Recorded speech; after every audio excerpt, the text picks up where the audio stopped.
Picture this. You're standing in a bustling marketplace thousands of years ago, but instead of pulling out a wallet or counting coins, you're handing over a string of brightly colored shells or a carefully measured block of salt.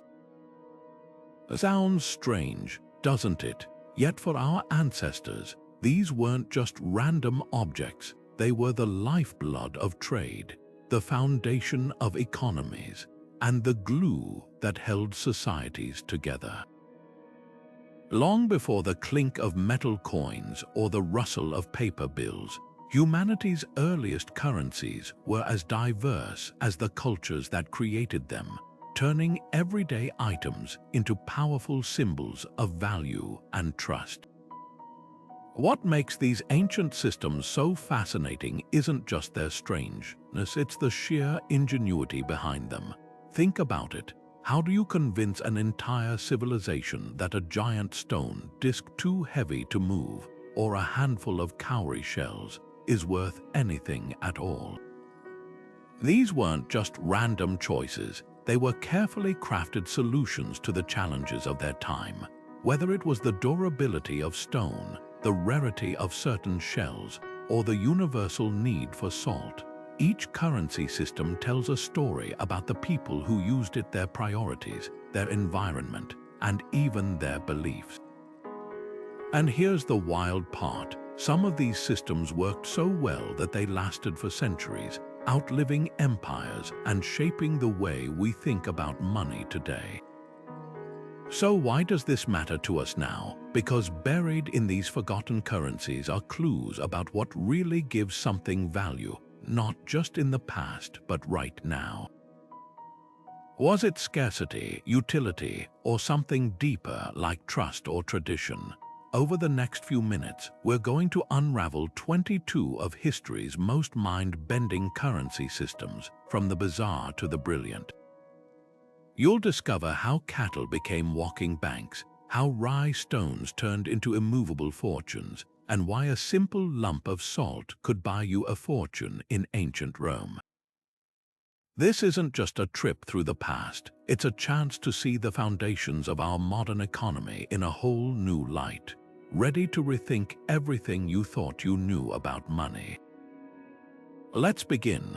Imagine a currency so heavy that moving it could take an entire village, yet so valuable that ownership could change hands without it ever budging an inch. That's the paradox of the Rye Stones, the colossal limestone discs used as money on the remote Pacific island of Yap. These weren't just large stones, some stood over 12 feet tall and weighed as much as a car, carved with intricate designs and transported across treacherous ocean voyages on bamboo rafts. But here's where it gets fascinating. No one ever physically exchanged them. Instead, if a rye stone changed owners, the entire community would simply acknowledge the new ownership through spoken agreement. The stone itself might stay exactly where it was, perhaps half buried in the mud or leaning against a family's home for generations. What made this system work was something far more valuable than the limestone itself: collective trust. In a small, close-knit society like Yap, everyone knew who owned which rye stone, and breaking that trust would have been unthinkable. The stones became a kind of living ledger, their histories passed down orally like a financial folklore. Some were even considered more valuable because of their stories, like the legendary rye lost at sea during a storm, still honored as currency centuries later despite lying unrecoverable on the ocean floor. This wasn't just money, it was a shared narrative of value where reputation and community memory mattered more than physical possession. And that's what makes the Rye Stones so revolutionary. They force us to question what money really is. We're used to thinking of currency as something portable, like coins or bills, but the people of Yap built an entire economy around immovable objects. It turns out money doesn't have to be something you carry, it just has to be something everyone agrees is worth something. In fact, in some ways, their system wasn't so different from our modern digital banking. where transactions happen with clicks and keystrokes instead of handshakes. The Rye Stones remind us that at its core, money is a story we all choose to believe in together. Even today, though modern cash has replaced Rye Stones for everyday transactions, they haven't lost their cultural power. Families still inherit them as symbols of prestige, and new stones are occasionally carved for ceremonial purposes. They stand as silent monuments to a time when value wasn't measured in weight or size, but in the unshakable trust of a community. So the next time you tap your phone to pay for coffee, remember, we might not be so far removed from the islanders of Yap after all. Now let's shrink the scale from massive stone discs to something small enough to fit in the palm of your hand, cowrie shells. These tiny, glossy treasures weren't just beachcombing souvenirs. They were one of history's most enduring currencies, especially in ancient China, where they first appeared as money around 1200 BC.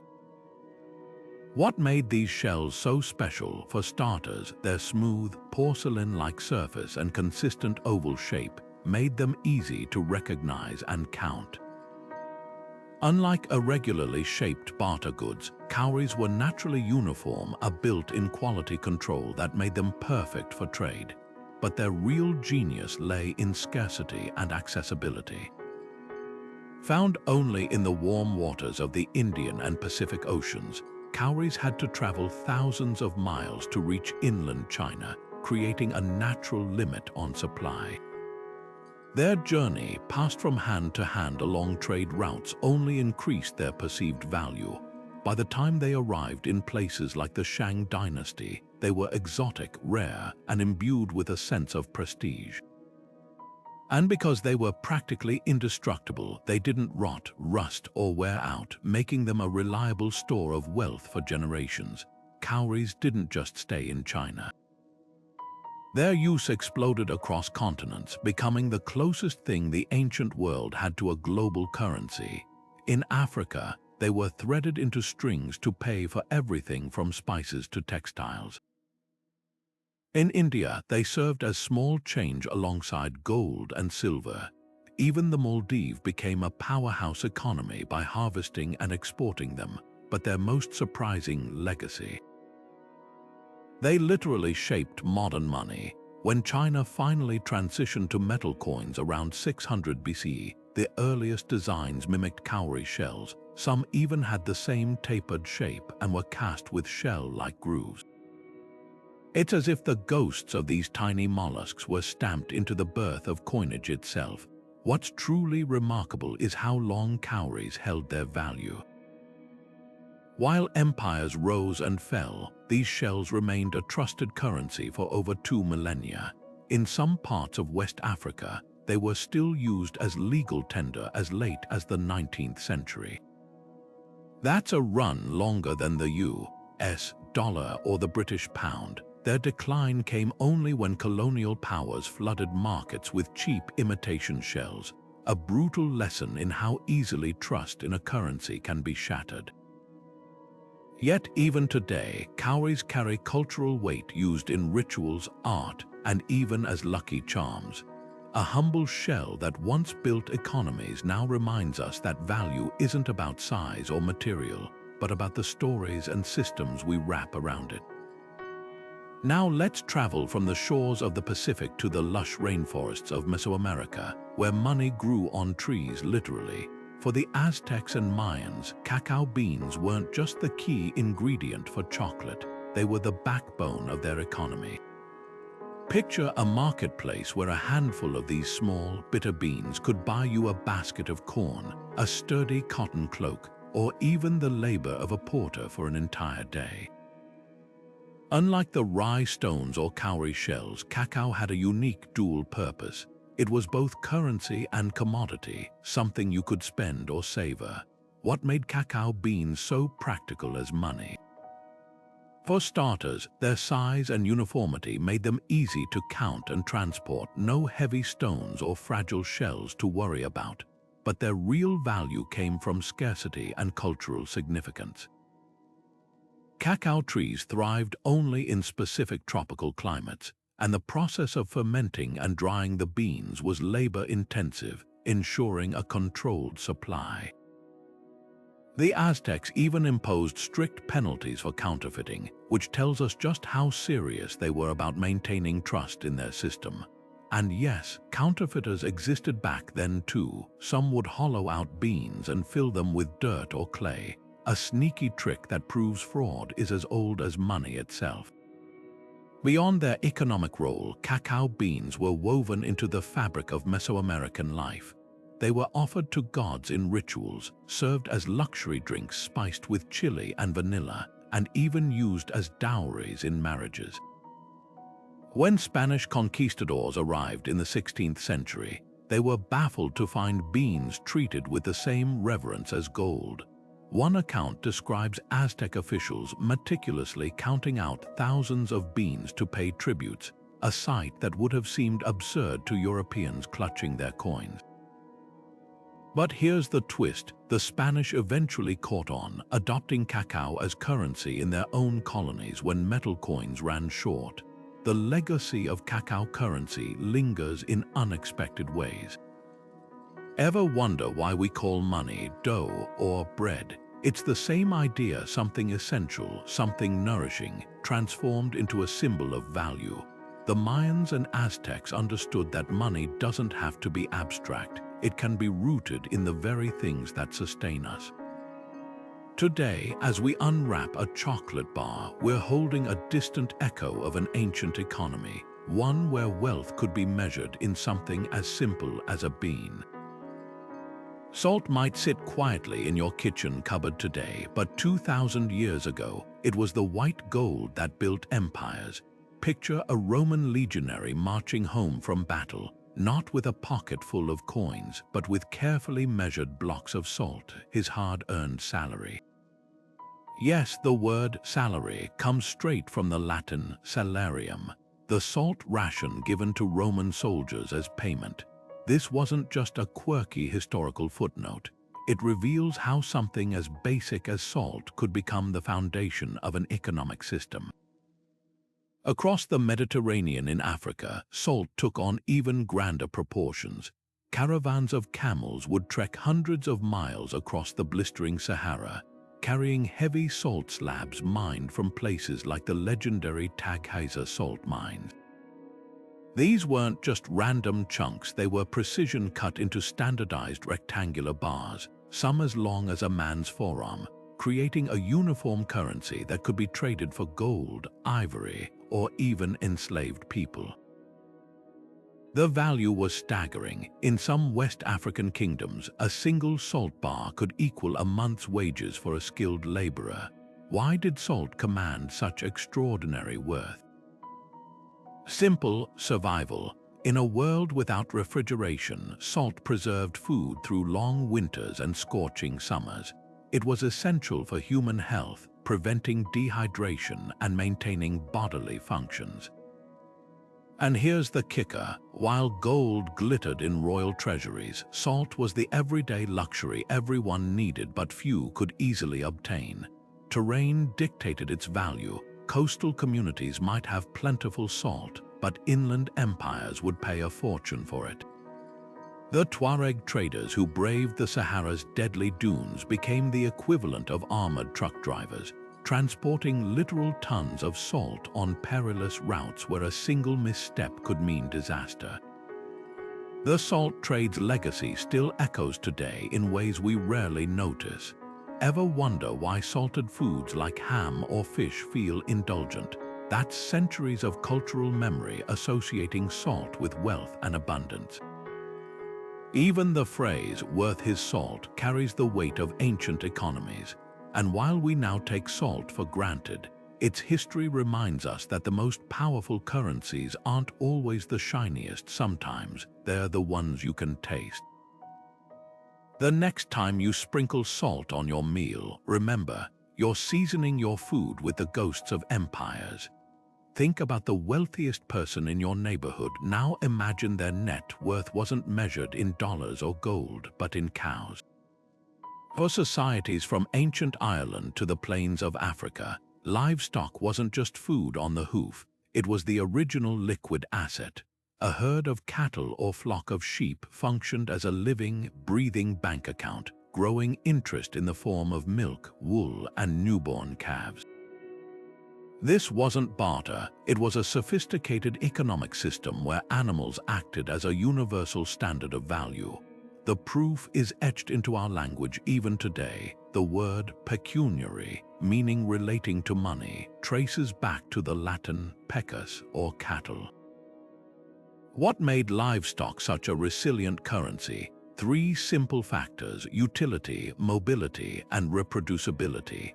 Unlike grain that could rot or metals that stayed inert, a cow provided ongoing value, plowing fields, producing fertilizer, and multiplying over time. In early Ireland, the milch cow was a standard unit of measurement for everything from land rents to legal fines. Damage someone's property, you might owe 3 cows. Want to marry a chieftain's daughter, the bride price could run 50 head of cattle. These weren't arbitrary numbers, they reflected careful calculations of a cow's lifetime productivity. The system had built-in safeguards against inflation too. Disease or drought could thin herds, maintaining scarcity and preserving value.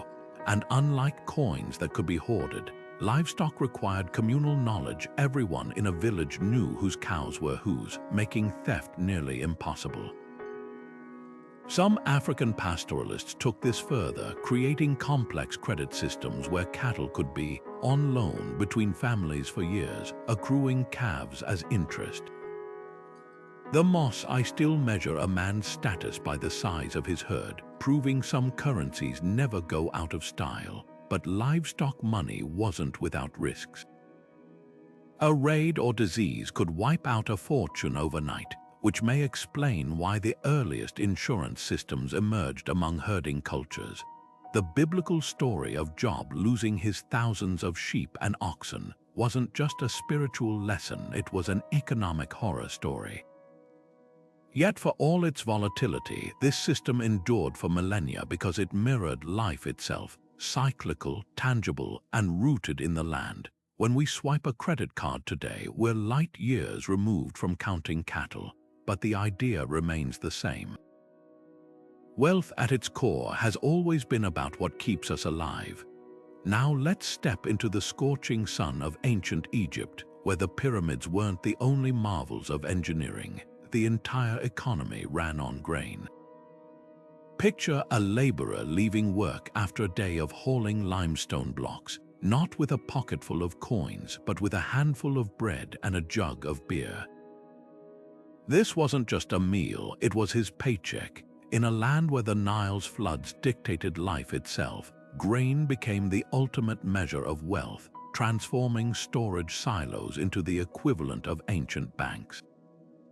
The system was brilliantly efficient. Farmers would deposit their harvest into vast state warehouses, receiving clay receipts that could be traded like modern checks. Need to buy tools or pay a debt? Hand over a receipt for 10 measures of barley. Even taxes were collected in grain, with scribes meticulously recording every transaction on papyrus ledgers. This wasn't just currency, it was a direct link between work and survival. A worker's daily ration of bread and beer wasn't arbitrary. It was carefully calculated to provide exactly the calories needed for back-breaking labor. The math still astounds archaeologists. Some records show workers receiving up to 10 loaves and 4 liters of beer per day, a system so precise it could rival modern payroll software. What made grain so perfect for this role? Unlike gold or shells, it had an undeniable, immediate value. Everyone needed to eat. And because harvests fluctuated, the pharaohs used these granaries as economic stabilizers, releasing stored grain during lean years to prevent famine. The biblical story of Joseph interpreting Pharaoh's dream about 7 fat cows and 7 lean ones, that's essentially a parable about grain-based monetary policy. When drought struck, those with grain receipts held the real power. Their slips of clay suddenly worth more than stacks of gold. But here's where it gets truly fascinating. This system may have given us one of the earliest forms of fractional reserve banking. Historians suspect some granaries lent out more grain than they physically held, trusting that not everyone would redeem their receipts at once. Sound familiar? It's the same principle modern banks use with cash reserves. The Egyptians essentially invented financial leverage thousands of years before Wall Street. The legacy of grain currency lingers in ways we rarely consider. Ever wonder why we call our earnings our daily bread, or why salary negotiations are called bread and butter issues? These phrases are crumbs from an ancient economic table. Even today, when economists discuss commodity-backed currencies, they're echoing a system where value wasn't abstract. It was something you could hold in your hands, or in this case, chew between your teeth. The next time you pass a bakery, remember, the smell of fresh bread isn't just appetizing, it's the aroma of history's most delicious form of money. High in the rugged mountains of Tibet and across the windswept steppes of Mongolia, money wasn't just something you carried, it was something you brewed. Enter the tea brick, a currency so practical it could warm your hands on a frigid night or buy you a sheep at the market. These weren't delicate tea bags or loose leaves. They were dense, rectangular blocks of compressed tea, sometimes stamped with intricate designs or even the faces of rulers, turning a daily necessity into a portable bank. Imagine paying for a meal by breaking off a corner of your wallet, except your wallet was made of fermented tea leaves hardened into a solid slab. What made tea bricks such a brilliant solution for these regions? Start with durability. Unlike fragile coins that could bend or grain that might spoil, tea bricks could withstand the brutal conditions of the Silk Road, freezing temperatures, desert heat, and endless jostling on camel caravans. Their compact form meant a trader could strap dozens to a saddle without worrying about spillage or theft. And here's the kicker, they had built-in anti-counterfeiting measures. The taste and aroma of high-quality tea were impossible to fake, so anyone could verify their money by taking a sip. Try doing that with a modern banknote. But this wasn't just barter, it was a sophisticated system with standardized denominations. A top-grade brick from Sichuan might fetch 3 times the value of a common one, creating a natural hierarchy of wealth. Some were even embossed with marks indicating their origin and quality, much like the mint marks on coins. In Mongolia, a family's prosperity might be measured by the stack of tea bricks lining their yurt, some so prized they were passed down through generations. And when Marco Polo described the Khan's subjects using paper money, historians suspect he might have glimpsed early tea brick trade receipts, a paper trail backing this edible currency. The real magic of tea bricks lay in their dual purpose: need to pay a debt, hand over a brick, caught in a snowstorm, shave off a chunk to brew and survive.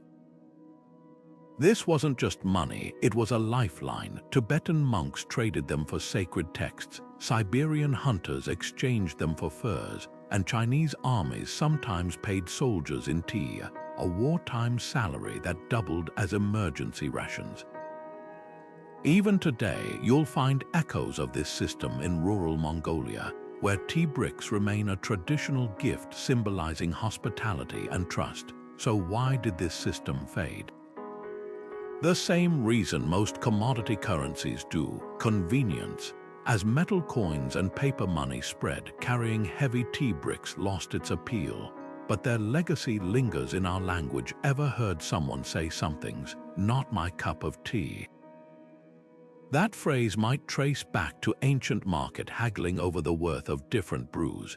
The next time you sip a steaming mug, remember, those leaves once fueled not just mornings but entire economies. Bronze knives weren't just for chopping vegetables in ancient China. They could slice through the marketplace as legitimate currency. During the Zhou dynasty around 600 BCE, these gleaming blades became one of history's most unusual forms of money, transforming everyday tools into portable wealth. Picture a farmer heading to market with a bundle of knives strapped to his belt, each one representing hours of labor or baskets of grain. Their shape told the whole story. These weren't decorative objects, but practical items that had earned their value through real-world use. The genius of knife money lay in its evolution from utility to abstraction. Early versions were full-sized working knives, but over centuries they shrank into stylized versions, some as small as a modern butter knife, while still keeping the distinctive curved blade and ringed handle. This wasn't just artistic preference, it reflected a fundamental shift in how people thought about value. As trade grew more complex, carrying heavy functional knives became impractical, so the currency retained the symbolic form while shedding unnecessary weight. Archaeologists have found knife money in various stages of this transformation, like snapshots of an economic revolution frozen in bronze. What really set this system apart was how it bridged two worlds. On one side were barter economies where tools held direct exchange value. On the other were coin systems where value became purely symbolic. Knife money existed right at that crossroads, still recognizable as tools, but increasingly standardized with inscriptions indicating their worth. Some bore the names of issuing cities or rulers, making them early examples of government-backed currency. The most valuable ones came from the Kai state, where master craftsmen produced knives so finely cast that their edges could still cut paper today, despite being over 2,000 years old. The transition to coins didn't happen overnight. For generations, knife money circulated alongside newer round coins with square holes, the familiar cash that would dominate Chinese commerce for millennia. But here's the fascinating detail. Those early coins kept the knife money's unit of measurement, the hua, proving that even when the blades disappeared, their influence lingered. It's as if the ghost of a knife's blade still shaped every transaction. Modern museums display these bronze artifacts behind glass, but their legacy lives on in ways we rarely notice. Next time you pull out a pocket knife or glance at the blade logo on a credit card, remember, you're glimpsing an echo of an era when utility and value were literally forged together. The Zhou dynasty craftsmen who cast those knives couldn't have imagined their work would become money, but perhaps that's the point. Real value has always been about what cuts through the noise of everyday life. If knife money reflected the cutting edge of ancient Chinese commerce, spade money dug even deeper, literally. These bronze artifacts shaped like miniature farming spades didn't just symbolize wealth, they rooted it in the very soil that sustained civilization. Picture a Zhou dynasty trader handing over a handful of these tiny shovel-shaped tokens, each one representing hours of backbreaking labor in the fields. Their design was no accident. By mirroring the tools that fed empires, spade money made agriculture the gold standard of its day. The evolution of spade money tells a story of gradual abstraction. Early versions were near-perfect replicas of working spades, complete with hollow sockets for wooden handles. But as trade expanded, practicality won out over realism. Later models slimmed down to flat, lightweight versions, some as small as a modern keychain charm. Yet they kept the iconic silhouette, a squared-off blade with a central hole, often stamped with inscriptions denoting their value or origin. This wasn't just artistic simplification. It marked a pivotal moment when money stopped pretending to be a tool and embraced its role as pure value. Archaeologists can trace this transition through stratified finds, like a visual timeline of economic thought slowly fossilizing in bronze. What's remarkable is how these unassuming objects encoded entire economic philosophies. The hollow-handled versions likely doubled as practical tools, string several together, and you had a makeshift digging implement that could also buy seeds at market. But the flattened later models shed this functionality, becoming abstract representations of labor rather than labor itself. Some scholars argue this shift mirrors China's transition from a purely agrarian society to one embracing urban commerce. The spade shape became a nostalgic nod to farming roots, even as the economy branched into new ventures. Regional variations added fascinating complexity. Spade money from the Zhao state tended toward slender, elegant forms, while those from Liang were stockier with prominent shoulders. Collectors prized the arched foot spades from Yan, whose gracefully curved bases resemble crescent moons. These weren't just stylistic choices, they functioned like mint marks, allowing traders to instantly recognize the issuing authority.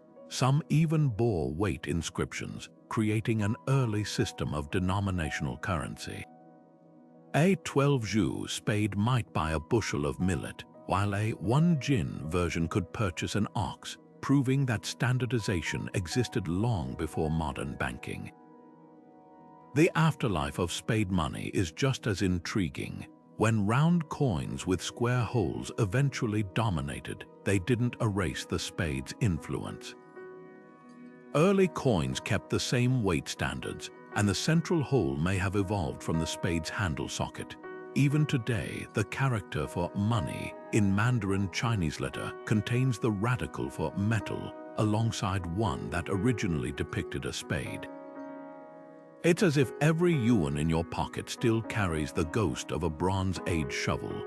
Modern excavators still unearth these artifacts by the thousands, often clustered in hoards that suggest ancient savings accounts.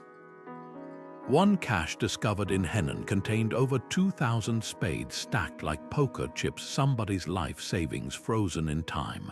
Holding one today, you're touching more than cold metal. You're gripping a revolutionary idea that reshaped human exchange. From practical tool to abstract value, spade money didn't just dig dirt, it dug the foundations of modern finance. Among the towering forests and river valleys of northeastern North America, wealth wasn't minted or printed, it was woven. Wampum beads, painstakingly crafted from purple quahog and white whelk shells, formed intricate belts and strings that served as both currency and living history books for Native American tribes like the Haudenosaunee and Algonquian peoples. These weren't mere decorations. A single belt could hold the power to seal alliances, record laws, or purchase enough furs to outfit an entire village. The deeper you look into wampum, the more astonishing it becomes. A system where economics, diplomacy, and art intertwined seamlessly. Creating wampum was an art form demanding extraordinary skill. Artisans would grind shells into tiny cylindrical beads, drill delicate holes through each one, then polish them to a luminous sheen. The rarest purple beads, cut from the thickest part of the quahog shell, held twice the value of their white counterparts. But the real magic happened when these beads were woven into patterns using plant fibers or animal sinew. Specific designs weren't random, they encoded information. A belt with parallel purple lines might represent a river boundary in a land agreement, while alternating diamonds could symbolize the back and forth of diplomatic dialogue. Some belts stretched over 6 feet long, their patterns memorized by tribal elders who could read them aloud like financial ledgers or constitutional documents. What made wampum so revolutionary was its dual role as currency and contract. When Dutch colonists arrived in the 1600s, they initially dismissed these shell strings as primitive trinkets until they realized wampum's power. A belt given during treaty negotiations wasn't just a gift. It was a legally binding receipt, its design encoding the agreement's terms.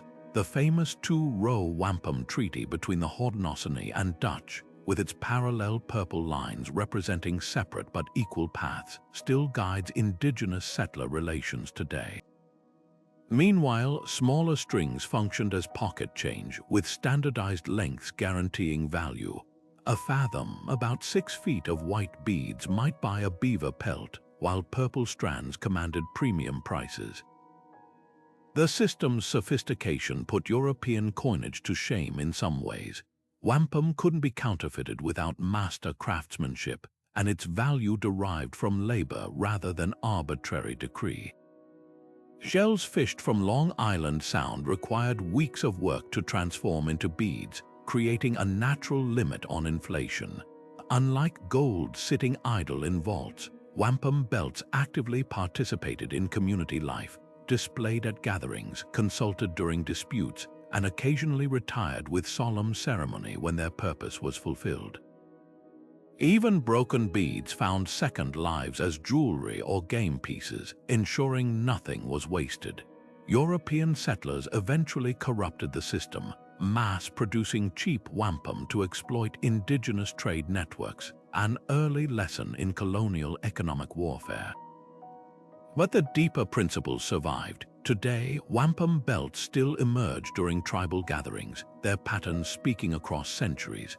Modern currency may be printed with presidents' faces, but wampum carried something far more valuable, the collective memory of a people. When a Haudenosaunee elder handles a centuries-old belt, they're not just holding shell beads, they're touching a living contract, a balance sheet, and a work of art all at once. That's something no minted coin could ever replicate. In the turquoise waters of Fiji, where modern tourists snap photos of pristine beaches, an extraordinary currency once changed hands, not gold, not shells, but the gleaming teeth of sperm whales. These polished ivory treasures, known as tabua, weren't just money, they were sacred objects woven into the very fabric of Fijian life. A single tooth could seal a marriage, settle a blood feud, or summon warriors to battle, carrying weight far beyond anything measured in dollars or cents.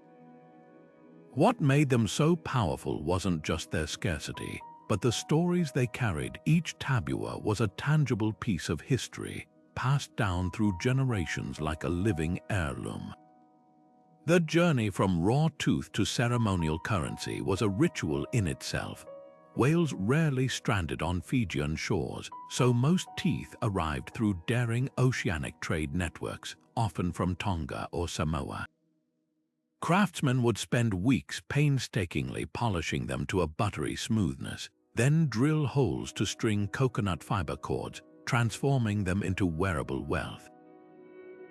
But here's where it gets fascinating. Their value wasn't fixed. A tabua's worth grew with its pedigree. Teeth from legendary whales or those used in historic treaties commanded premium status. Some became so famous they earned names, their movements tracked like celebrity transactions across the islands. Tabua operated in a realm where economics and spirituality blurred. Presenting one wasn't just a payment, it was an act of profound respect, a symbolic offering of mana, spiritual power. Chiefs would exchange them to forge alliances, their curved shape mimicking the crescent moon, a celestial symbol of continuity. Even today, modern Fijians might present tabua at weddings or funerals, not as currency but as cultural anchors. During World War II, when Allied forces built airfields on Fiji, laborers sometimes requested tabua instead of cash wages, a stunning testament to their enduring significance. What's most striking is how tabua defied Western economic logic. You couldn't hoard them secretly, their power came from public recognition. A tooth stored away lost value, while one displayed in communal ceremonies gained prestige. This wasn't capitalism or barter, it was a system where wealth meant connection, not isolation. Colonial officials trying to tax Fijians in the 19th century often found themselves baffled when islanders offered whale teeth instead of coins. The British saw useless curios, the Fijians saw the soul of their economy.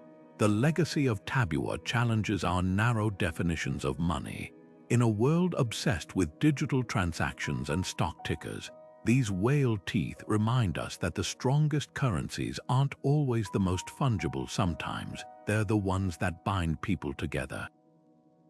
Modern Fiji may use paper bills, but in village ceremonies and diplomatic gestures, you'll still see the flash of polished ivory, proving that some forms of value never go extinct. Sparta's iron bars weren't just money, they were a physical manifesto of the city's uncompromising values. Picture a Spartan warrior returning from battle, his payment not in shiny coins or precious metals, but in hefty iron rods so cumbersome that carrying a month's wages required a wagon. This wasn't an accident of metallurgy, it was a deliberate engineering of economics to match Sparta's obsession with discipline. Unlike the gleaming gold of Athens or Lydia's elegant coins, these rough bars embodied a society that prized simplicity over splendor, where even wealth was stripped down to its most utilitarian form. The genius of this system lay in its built-in anti-luxury measures. Spartan leaders didn't just mint iron bars, they deliberately made them impractical. By quenching the red-hot iron in vinegar during production, they created a brittle material that couldn't be reforged into weapons or tools. A thief would find himself hauling absurdly heavy bars only to discover they shattered if he tried to repurpose them. Even storage became a challenge. Hoarding significant wealth meant dedicating an entire room to iron stacks, turning affluence into a logistical nightmare. The message was clear: in Sparta, money shouldn't serve personal ambition, only communal survival. This currency mirrored Sparta's social fabric in startling ways. While other Greek city-states developed sophisticated banking systems, Sparta's economy remained stubbornly physical, reflecting their distrust of abstract wealth. The bar's weight made large-scale commerce difficult by design, discouraging trade that might introduce foreign luxuries or ideas. Historians note that when Spartan generals needed to pay for mercenaries during the Peloponnesian War, they had to melt down iron bars into more portable forms, a temporary betrayal of their principles that purists later condemned. Even the bar's lack of aesthetic appeal reinforced Spartan ideals. Where Athenian coins bore the owl of Athena, Sparta's currency was deliberately ugly, its value tied solely to function. The system's psychological impact was profound. Young Spartans raised in this environment grew up associating wealth with inconvenience rather than privilege. A story survives of a foreign merchant who mocked the Spartan currency, only to have his own silver coins confiscated, not for punishment, but to demonstrate how easily real money could corrupt. The iron bars became a daily reminder that personal comfort mattered less than military readiness, a lesson hammered home every time a citizen struggled to transport their own savings.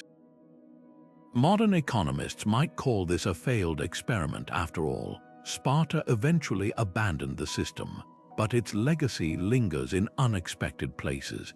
Today's cryptocurrency proponents who advocate proof-of-work systems echo Sparta's belief that money should demand effort. And in an age of digital transactions where wealth feels abstract, there's something oddly refreshing about a currency you could literally bench press. Sparta's iron bars may have vanished, but their underlying challenge remains. What if money wasn't designed to make life easier, but to make society stronger? That's a question no brittle iron bar could answer, but it's one we're still wrestling with today. Imagine paying for a castle's worth of timber not with clinking coins, but with bolts of luxurious Flemish wool or shimmering Byzantine silk. Across medieval Europe, from the bustling markets of Constantinople to the frosty Viking trading posts of Scandinavia, fabric wasn't just for clothing, it was the original flexible currency, folding wealth into portable, beautiful bundles. A single high-quality wool cloak could feed a family for months, while an arm's length of Chinese silk might purchase a slave at a Norse trading post. This wasn't primitive barter. It was a sophisticated system where thread count translated directly into purchasing power, and the finest tapestries doubled as savings accounts. The secret to textile currency's success lay in its perfect balance of qualities. Unlike grain that spoiled or livestock that could die, quality fabric retained value for generations. Viking traders particularly prized English woolens, so much so that archaeological digs in Norway still turn up fragments of cloth bearing the exact weave patterns of York workshops from the 9th century. These weren't just imported goods, they were frozen transactions preserved in Scandinavian burial mounds like ancient receipts. The famous Bayeux tapestry itself, that 70-meter-long embroidered chronicle of the Norman conquest, may have functioned partly as a store of value, its miles of fine linen and wool threads representing a king's ransom in material alone. What's fascinating is how textiles transcended cultural boundaries. In Constantinople, silk became the ultimate status currency, with imperial workshops closely guarding the secrets of sericulture. The Byzantines paid foreign mercenaries in silk rolls, knowing these luxurious fabrics would circulate back through trade networks at premium prices. Meanwhile, in the chilly north, Norse traders developed an intricate grading system for wool, judging value by weight, weave density, and dye quality. Some saga accounts describe disputes settled with cloth of worth payments, where the fineness of the weave determined the severity of the offense. A coarse homespun might cover a minor insult, while blood feuds demanded the silkiest imports. The production process itself became a form of minting. Flemish weavers' guilds enforced strict quality controls, their town seals on cloth bolts serving like medieval hallmarks. A yard of Ghent scarlet wool held predictable value from Novgorod to Lisbon because everyone knew the craftsmanship behind it. This standardization reached astonishing precision. Some Hanseatic League records show prices calculated not just by the bolt, but by individual threads in a weave's width. When King John of England needed to pay a ransom in 1299, he didn't drain his treasury of coins. He shipped 50,000 sacks of premium Cotswold wool to Flanders instead. But textile money wasn't without its quirks. Unlike metal coins that could be divided with shears, fabric had minimum viable sizes. You couldn't cut a valuable tapestry into confetti-sized pieces for small purchases. Some merchants got creative, developing token systems where fabric scraps represented larger stored quantities, not unlike modern warehouse receipts. And climate played havoc with values. A heavy wool cloak that commanded premium prices in Norway might be nearly worthless in Moorish Spain. The most successful traders became walking meteorologists, anticipating seasonal demand shifts across regions. The system's legacy survives in surprising ways. Ever wondered why we still say someone is worth their weight in certain fabrics, or why financial terms like liquid assets echo textile metaphors? These linguistic fossils preserve an era when wealth literally unfolded before your eyes. Next time you admire a medieval tapestry in a museum, look beyond the artwork. You're seeing a checkbook from the age before banks, where every stitch counted twice, once as art and once as hard currency. The glint of flint wasn't just a hunter's concern in certain ancient societies. It was the spark of commerce itself. Arrowheads, those lethally sharpened stone or metal points, pulled double duty as both weapons and currency in cultures from the American Southwest to prehistoric Europe. This wasn't merely bartering spare hunting gear. These standardized projectiles became one of history's most ingenious forms of money, where every transaction carried a literal edge. Picture a trader weighing out a handful of perfectly crafted obsidian points, each one capable of bringing down game or securing goods, their value as undeniable as their utility. What made Arrowhead currency so effective was its built-in practicality. Unlike abstract coins or decorative beads, these were items everyone needed for survival. A skilled flint knapper could produce nearly identical copies, creating natural uniformity. The obsidian points from one region's volcanic deposits often became renowned trade items, their glassy surfaces and razor edges serving as quality guarantees. Archaeologists have found caches of unused arrowheads buried far from battle sites, suggesting they were stored as savings rather than arsenals. Some Native American tribes like the Chumash of California developed intricate exchange rates, with certain rare materials like Monterey chert commanding premium values. The system blurred lines between economics and defense in fascinating ways. During times of conflict, arrowhead money could be swiftly mobilized as ammunition, a financial reserve that doubled as an emergency armory. Conversely, in peaceful periods, surplus hunting points circulated as currency, their numbers naturally regulated by the effort required to produce them. The labor theory of value played out visibly here. A masterfully napped point with flawless symmetry and sharp edges might trade for twice as much as a crude version, directly reflecting the craftsman's skill investment. Regional variations reveal how arrowhead economies adapted to local needs. In Scandinavia, Bronze Age traders used flint daggers as high-denomination currency, essentially oversized arrowheads that could be broken down into smaller units when needed.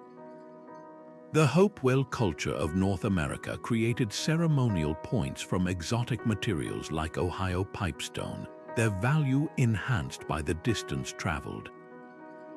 Some African tribes even developed arrowhead change, with small chips serving as fractional currency for minor purchases. This system's decline came not from impracticality, but from technological disruption. When metal arrowheads replaced stone ones, their easier mass production flooded markets, destabilizing values.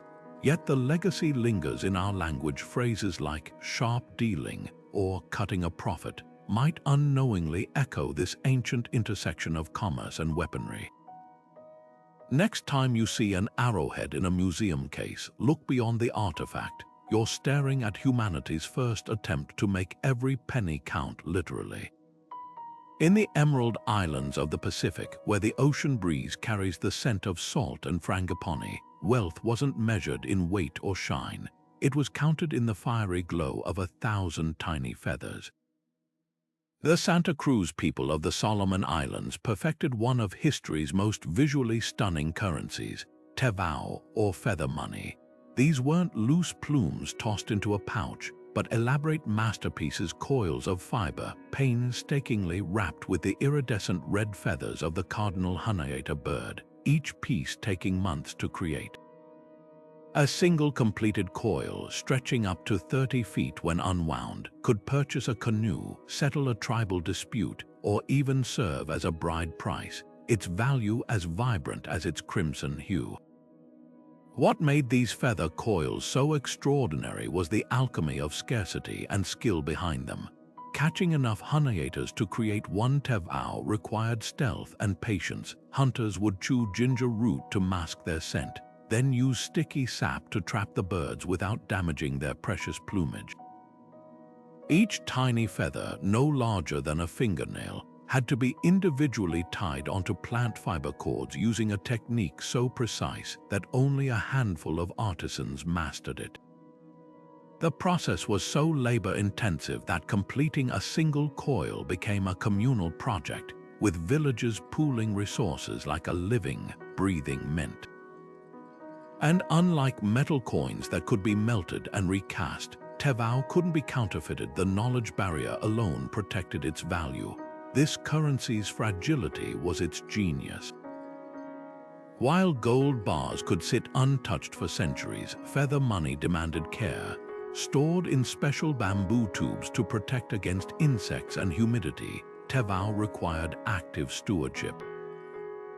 Its delicate nature created a built-in economic stimulus. Regular repairs and recrafting kept artisans employed and skills alive across generations. When a coil became too worn, its feathers might be carefully salvaged for smaller denominations, creating a natural recycling system. Some coils gained legendary status, their provenance and craftsmanship increasing their worth over time like heirloom stocks appreciating in value. The cultural dimensions ran even deeper. Certain feather coils became sacred objects, their creation accompanied by rituals and chants. Presenting Tevau at ceremonies wasn't just a transaction. It was a performance of trust and respect, the uncoiling of the piece symbolizing the unfurling of relationships. European traders in the 19th century initially dismissed these feather rolls as primitive curios until they realized a single high-quality Tevau could command more than a year's salary for a plantation worker. The shock of seeing islanders refuse metal coins in favor of their feather currency taught colonial outsiders a hard lesson. Value isn't universal, but deeply cultural. Today, as modern currency circulates through the Solomon Islands, the art of Tevau hasn't vanished. Master craftsmen still create limited pieces for cultural ceremonies, their techniques now safeguarded as intangible heritage. Museums display these coiled marvels behind glass, but their true legacy flutters in the economic imagination, proof that money can be as fleeting as a bird's flight, yet as enduring as the human creativity that transforms feathers into fortune. When we swipe a credit card today, we're trading in abstractions of value, but the Santa Cruz people remind us that currency at its most powerful isn't just about numbers. It's about stories, skill, and the collective breath of a community agreeing that something beautiful is worth something real. Across the golden savannas and bustling markets of West Africa, wealth once sparkled in the most unexpected form, tiny glass beads that traveled farther than most explorers of their time. These weren't just trinkets tossed off European ships. They became the lifeblood of commerce, transforming Venetian workshops into de facto mints for entire African kingdoms. Picture a 15th century merchant in Timbuktu carefully counting out strands of cobalt blue beads to purchase gold dust, each bead representing months of hazardous trans-Saharan journeys and delicate glass-blowing artistry.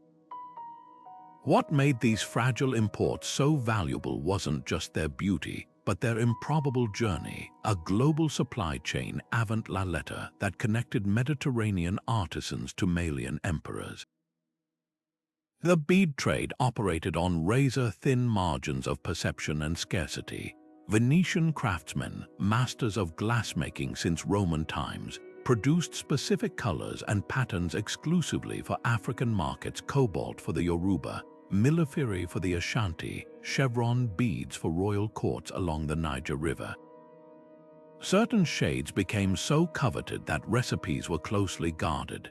The distinctive cowrie beads with their rich cornflower blue allegedly contained traces of cobalt mined only in Persia.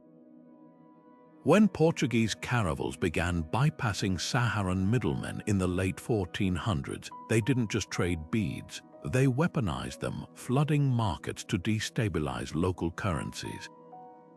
A single ship might carry 40,000 beads, enough to purchase hundreds of enslaved people from coastal kingdoms, exposing the dark flip side of this glittering economy. What's fascinating is how African societies adapted this foreign currency.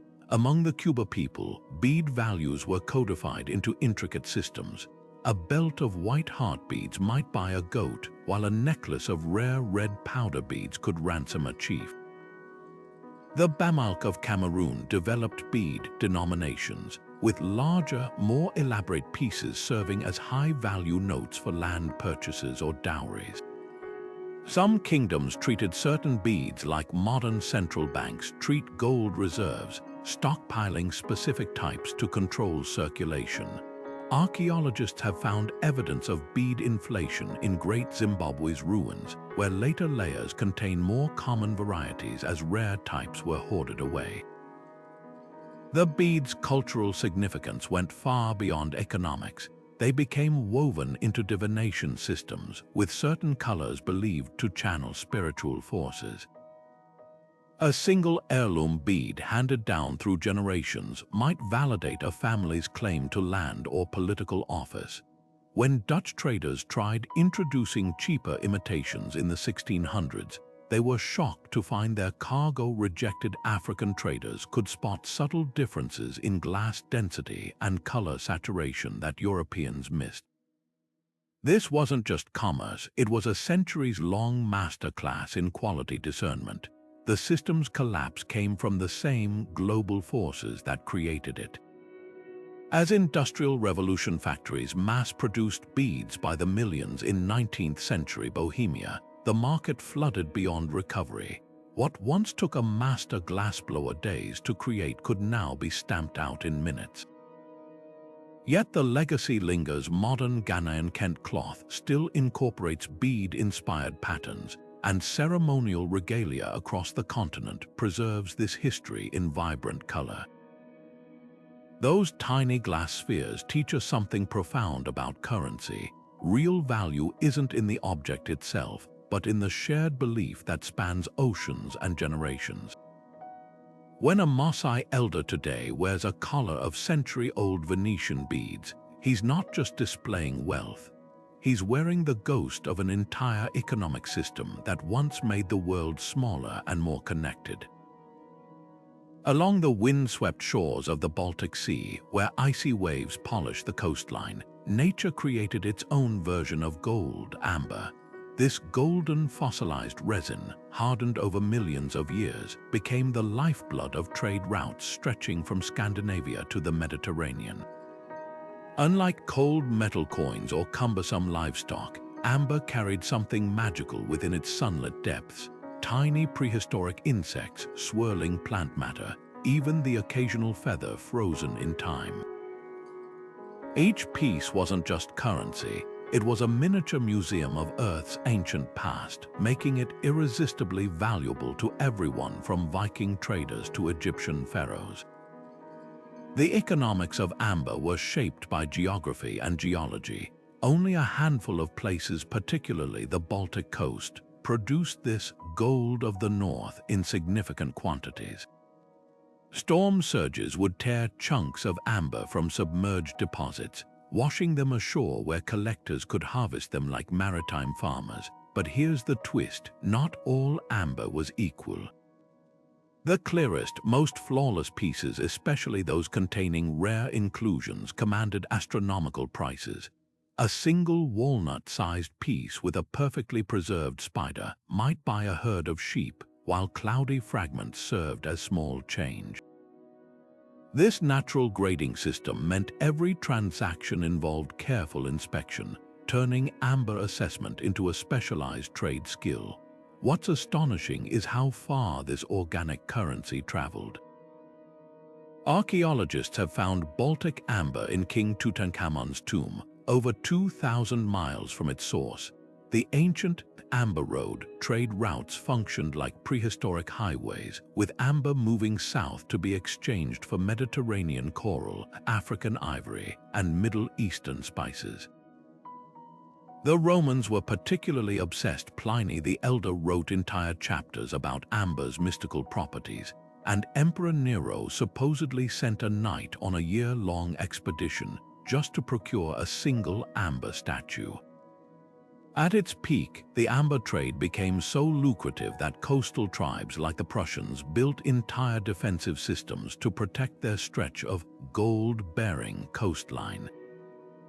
But amber's value wasn't just about scarcity or beauty. It held deep spiritual significance across cultures. Northern Europeans believed amber was the tears of gods or petrified sunlight, crafting it into amulets to ward off evil. Greek physicians prescribed powdered amber for ailments, while Chinese nobles wore it as protection against negative energy. This mystical reputation gave amber an extra layer of worth. You weren't just carrying money, but a talisman of protection.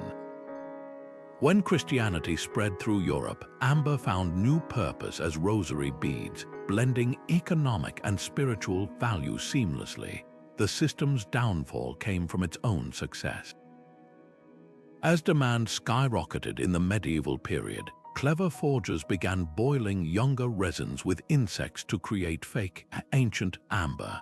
Some even buried modern resin in bogs to accelerate the aging process. But the most devastating blow came when miners discovered how to extract amber directly from the blue earth sedimentary layers, flooding the market and breaking the scarcity that made it precious. Today, we still prize amber for its beauty, but its days as currency are preserved like those trapped insects frozen in time, a glittering reminder that nature's creations can become the foundation of empires. Beneath the shadow of smoking volcanoes in ancient Mesoamerica, wealth wasn't measured in weight or shine. It fractured into gleaming black shards sharper than any steel. Obsidian, the volcanic glass born from fire and quenched in water, became the lifeblood of empires from the Olmecs to the Aztecs. This wasn't just a material for tools, it was a currency with built-in utility, where every shard could slit open a deer's hide or a rival's throat with equal ease. Picture a marketplace where bundles of these glassy blades changed hands for sacks of maize or bolts of cotton, their value as undeniable as their deadly edge. What made obsidian so revolutionary was its perfect balance of scarcity and ubiquity. While volcanic deposits dotted the landscape, only certain sites like Pachuca's legendary green-tinged veins or the black glass flows of Tabua produced the finest weapon-grade material. Skilled craftsmen could knock out hundreds of standardized blades from a single core, creating natural denominations, smaller flakes for everyday purchases, magnificent sacrificial knives for royal tributes. The Aztecs even developed a form of primitive mass production, with workshops near Teotihuacan churning out preformed blade blanks like a mint pressing coins. Archaeologists have found caches of unused blades wrapped in reed bundles, the equivalent of ancient banknotes waiting to be spent. But obsidian's real economic power came from its dual identity. A blade that served as currency on Monday could become a farmer's tool on Tuesday or a warrior's weapon by Wednesday. This utility created a self-regulating system. If too many blades circulated as money, people would simply use them for their practical purposes, automatically reducing supply. The Aztec Pochteca, a guild of elite merchants, transported obsidian across thousands of miles, its value increasing with distance from source mines. A single load carried from central Mexico to Maya city-states might appreciate tenfold, turning volcanic glass into long-distance luxury. The spiritual dimension added another layer of value. Obsidian mirrors, polished to reflective perfection, weren't just vanity items, they were portals to the spirit world. Aztec priests used them for scrying, believing the glass captured starlight and divine visions. When Spanish conquistadors arrived, they were horrified to find Moctezuma's priests studying the invaders' movements in these black mirrors, unaware they were witnessing an ancient surveillance system powered by currency. Even today, modern glassmakers can't replicate the exact composition of pre-Columbian obsidian, proving some forms of value remain literally irreplaceable. The system's collapse came with metallic brutality. Spanish steel swords shattered obsidian's monopoly on sharpness, and European coins undermined its role as money. Yet in remote Mexican villages, traditional healers still use obsidian blades for rituals, preserving a fragment of this razor-edged economy. Next time you hold a piece of volcanic glass, run your finger lightly along its edge. You're touching the remains of a currency so sharp it could cut through the fabric of an empire. Along the sun-baked banks of the Nile, where gold and lapis lazuli dazzled in royal tombs, everyday Egyptians carried wealth literally on their fingers, bronze rings that jingled with every gesture.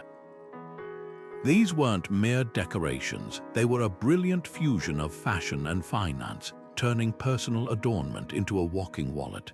Picture a farmer at market, sliding a handful of rings off his forearm to pay for grain. their weight and metal purity as trustworthy as any royal seal.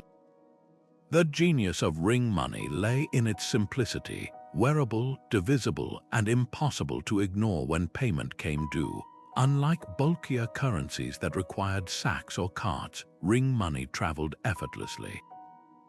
Workers could stack dozens on their arms or thread them onto necklaces, transforming their very bodies into living treasuries.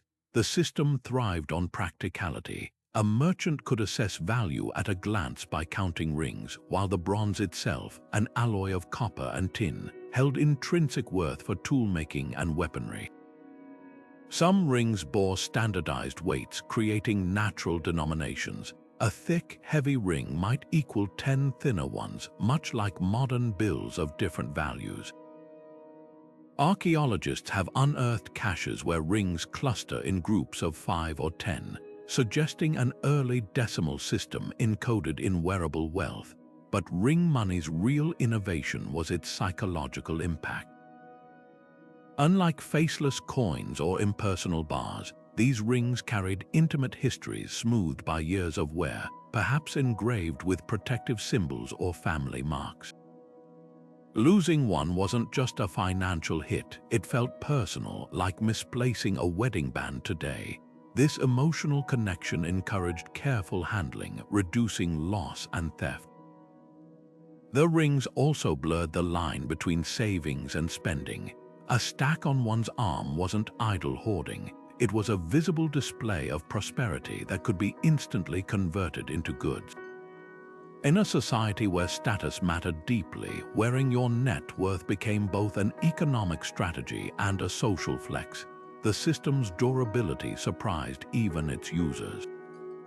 While papyrus records crumbled and wooden tokens rotted, bronze rings survived floods, fires, and centuries buried in sand. Modern metallurgists analyzing them found consistent copper-to-tin ratios across vast regions, proof of surprisingly centralized quality control, perhaps enforced by temple workshops or royal decree. Some rings even show repair marks where worn edges were reforged, a testament to their enduring value. When Alexander the Great's coins eventually flooded Egypt, many locals kept wearing their rings as backup currency, distrusting the newfangled stamped discs. The legacy of ring money lingers in unexpected places. Ever wonder why we still say, "cost an arm and a leg" for expensive purchases? It might echo an era when limbs literally bore wealth. And in today's digital wallets and wearable payment tech, we're circling back to the same idea: money that moves with us, as natural as jewelry. Next time you twist a ring on your finger, remember, you're touching a 5,000-year-old innovation that turned personal style into economic power. The ancient Egyptians understood what modern finance sometimes forgets: the best currencies aren't just practical, they're deeply, undeniably human. In the frost-laced forests of North America, where winter winds howled through birch and pine, warmth wasn't just a comfort, it was a form of hard currency. Beaver pelts, stretched tight on drying frames like nature's own banknotes, became the backbone of an economic system that stretched from Hudson Bay to the Great Lakes. This wasn't a haphazard barter system. The Hudson's Bay Company itself established standardized, made beaver units, where a prime adult pelt became the equivalent of a dollar bill. In a world where trees were skyscrapers and trappers were the Wall Street brokers of the wilderness. What made pelts so perfect as money? Start with their built-in scarcity. A beaver doesn't surrender its fur easily. It takes skill to trap, patience to prepare, and knowledge to grade. The finest winter coat pelts, thick with insulating underfur, traded at premium rates, while thinner summer skins might be discounted like damaged goods. Indigenous trappers and European traders alike developed intricate quality controls, inspecting each pelt for size, sheen, and the dreaded fur slip, where hairs loosen from poor handling. Some trading posts even kept sample pelts nailed to the walls as reference guides, turning log cabins into primitive central banks where value was quite literally nailed down. The system's brilliance lay in its flexibility. Smaller pelts like marten or muskrat became the loose change of the forest economy. It might take 40 squirrel skins to equal one beaver pelt, creating a natural hierarchy of value. And unlike metal coins that sat idle, pelts had immediate utility. A trader could use them as bedding during a frigid night, then exchange them for supplies come morning. The Hudson's Bay Company's ledger books reveal astonishing transactions. A brass kettle might cost 6 beaver pelts, while a fancy wool coat could run 20. Even alcohol entered the equation, with a single pint of brandy trading for 1 pelt, an exchange rate that fueled both commerce and conflict. But this wasn't just European imposition. Indigenous nations had used pelts in ceremonial exchanges long before colonists arrived, integrating them into complex gift economies where reciprocity mattered more than profit. The Micmac people of the Northeast viewed beavers as sacred relatives, taking only what was needed, a philosophy that clashed violently with European demand that saw millions of pelts shipped overseas.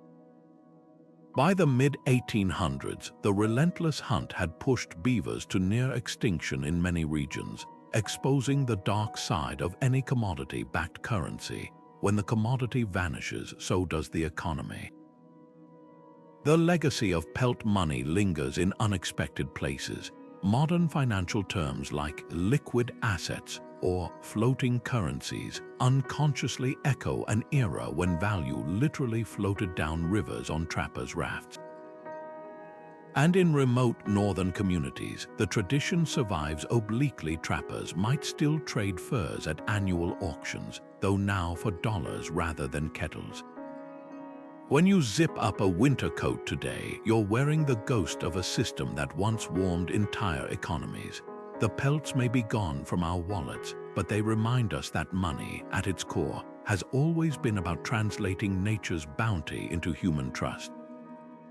The curved brass manillas resting in museum cases today carry a weight far heavier than their metallic form. These horseshoe-shaped bracelets were once the currency that fueled one of history's darkest chapters. Across West Africa from the 15th to 19th centuries, these gleaming ornaments weren't just money. They became chains disguised as wealth, their cheerful jingle masking the horrors they facilitated.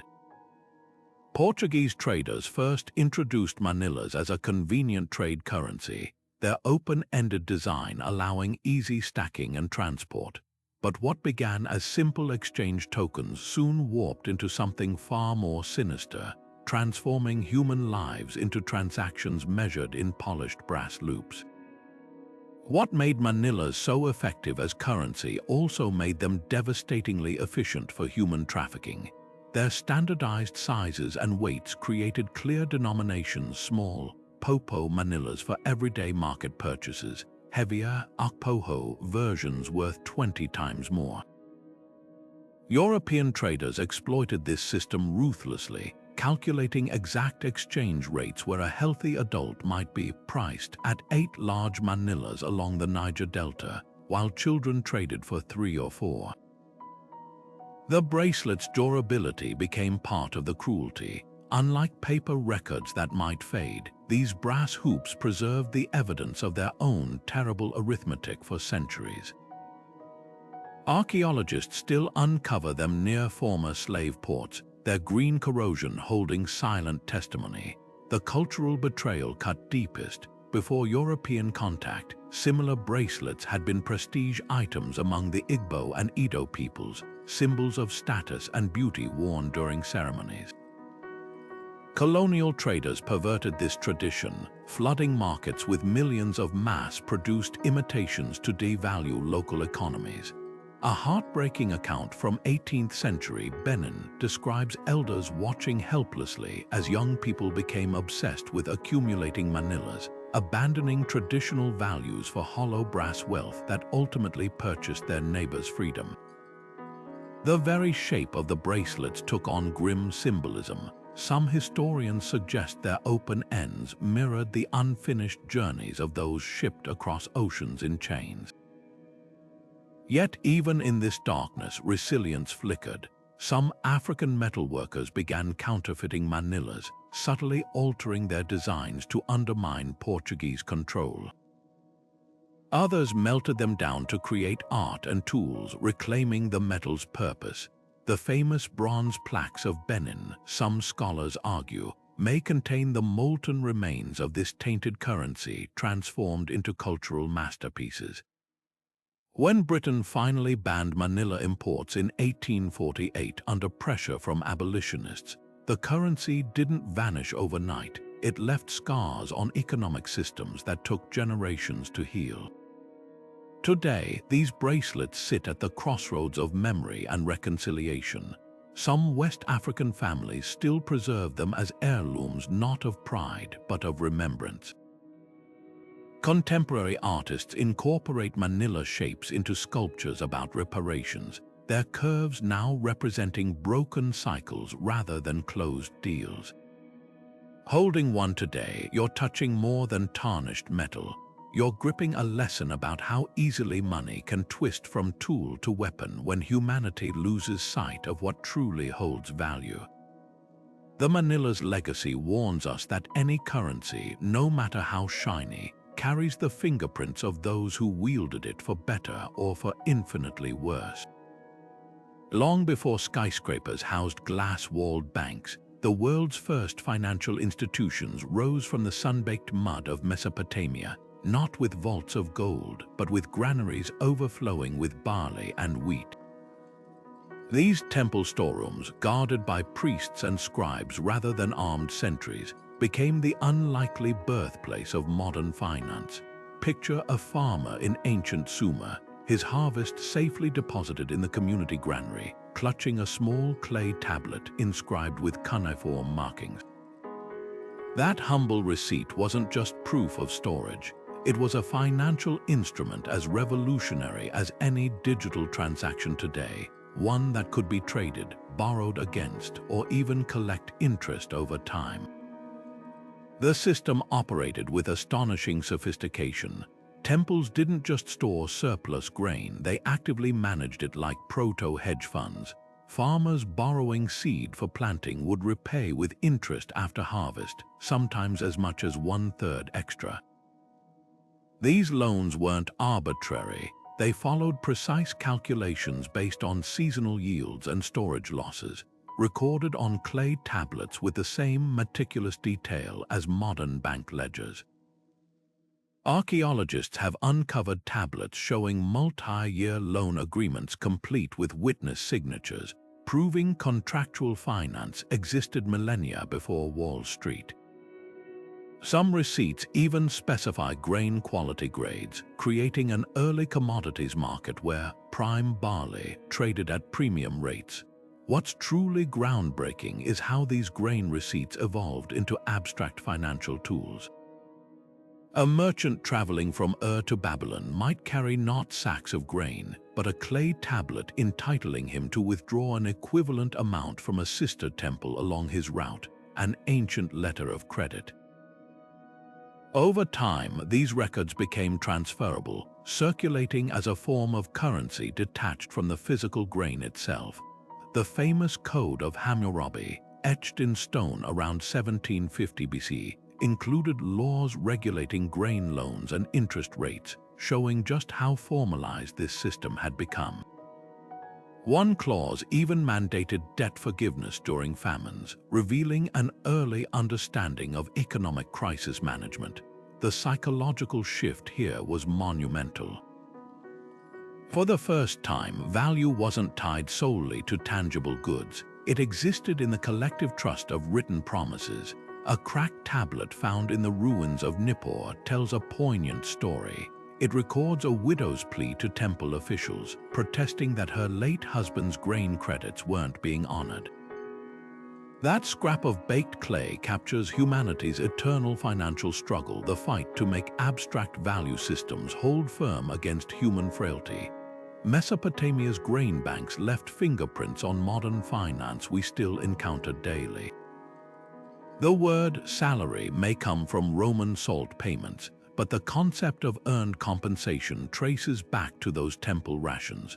When you deposit a paycheck today, you're participating in a system that began with scribes tallying barley measures 5,000 years ago. Even our word bank echoes this history. It derives from the Italian banca, meaning bench, where medieval moneylenders conducted business, but its spiritual ancestor was surely those granary benches where priests weighed out portions of stored harvest. The real lesson of Mesopotamia's grain banks isn't about agriculture or clay tablets, it's about the alchemy of trust. Those ancient priests discovered that money isn't the thing itself, but the shared belief in what the thing represents. When a Babylonian merchant accepted a grain receipt from a stranger, he wasn't just trusting clay, he was trusting an entire system of record-keeping, enforcement, and social order. That leap of faith, from concrete grain to abstract credit, was perhaps humanity's first step toward the dizzying financial world we navigate today. Next time you tap your phone to make a payment, remember, you're not so different from that Sumerian farmer holding his clay tablet, both of you standing on the same unbroken chain of promises that turns scarcity into security. From colossal rye stones that never moved to feather coils whispering stories of the past, these 22 currency systems aren't just relics, they're mirrors reflecting humanity's endless creativity. Each one proves that money isn't just about what you hold in your hand, but what we collectively agree to value. The Fijian warrior who traded a whale's tooth for peace, the Mesopotamian farmer who stored wealth in temple granaries, the Spartan who hauled iron bars to prove his discipline. They all participated in the same grand experiment, turning imagination into economy. What ties these systems together isn't material or shape, but something far more fragile and powerful: trust. The Yap Islanders trusted oral records more than physical possession. The Aztecs trusted obsidian's edge as both tool and tender, and the Santa Cruz artisans trusted that months of feather tying would be honored by the next generation. That thread of belief woven through millennia is what truly builds currencies. When you swipe a credit card today, you're not just spending digits, you're inheriting that same unbroken chain of trust, now stretched across global networks instead of village squares. So why does this ancient diversity matter now? Because it shatters the myth that money has a single, inevitable form. In an age of cryptocurrencies and contactless payments, we're still grappling with the same questions these cultures answered in astonishing ways. How do we make value tangible? How do we prevent fraud? How do we ensure fairness? The answers might lie in the past, not in copying these systems, but in understanding the ingenuity behind them. As for which system surprises the most, that's the beauty of history. It's not a quiz with one right answer. Maybe it's the tea bricks that brewed an empire's economy, or the bronze knives that sliced through barter's limitations. Perhaps it's the feather coils that turned artistry into accounting, or the salt bars that seasoned entire civilizations.